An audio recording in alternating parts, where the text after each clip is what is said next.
Welcome to Nath blog 11। আমার আরেকটা ভিডিওতে স্বাগতম সবাইরে।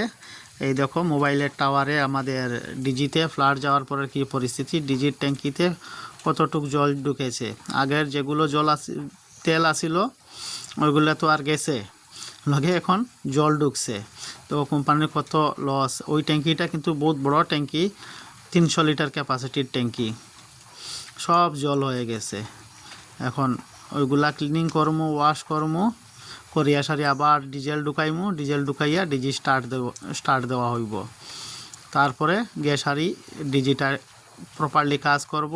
আর ইলেকট্রিক্যালে যত সময় সোলার চলো তারপরে গিয়ে ডিজিএ সোলার চলবো। তো আমার সাথে থাকো আর দেখো কীরকম ওয়াশ করি।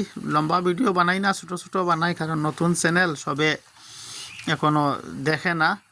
যখন চ্যানেলটা বড় হইব, আশা তো করলাম বড় হইতো, আর সবার আরে দেখাইতাম আমরা কীরকম টেলিকম টাওয়ারে কতটুকু কষ্ট করি না করি, কীরকম মানুষের নেটওয়ার্ক প্রোভাইডিং করার লাগে কাজ করি।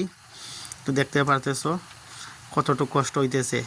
আর এই যে ট্যাঙ্কির ডেইনাট করিয়া দিছি, সব জল বাইরের কীরকম জল হইছে। আশা করি সবাই আমরা একটু সাপোর্ট করবা, আর আগের দিকে আরও ভালো ভালো কন্টেন্ট দেওয়ার লাগে চেষ্টা করবো, টেকনিক্যাল জিনিসও শিখাইবার চেষ্টা করবো। আমার লগে থাকলে ইলেকট্রিক্যাল পাওয়ার ফ্যাক্টরের জিনিসও আমি শিখাইতে পারবো, অটোমেশনের সব কাজ যতটুকু আমি জানি অতটুকু শেখানোর চেষ্টা করবো।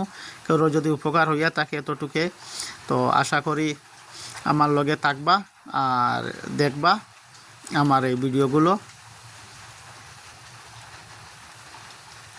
এই যে তেল ঢুকাইয়া সারি ফিট পাম্প মারিয়া দেখলাম সবে কাজ করে কি না।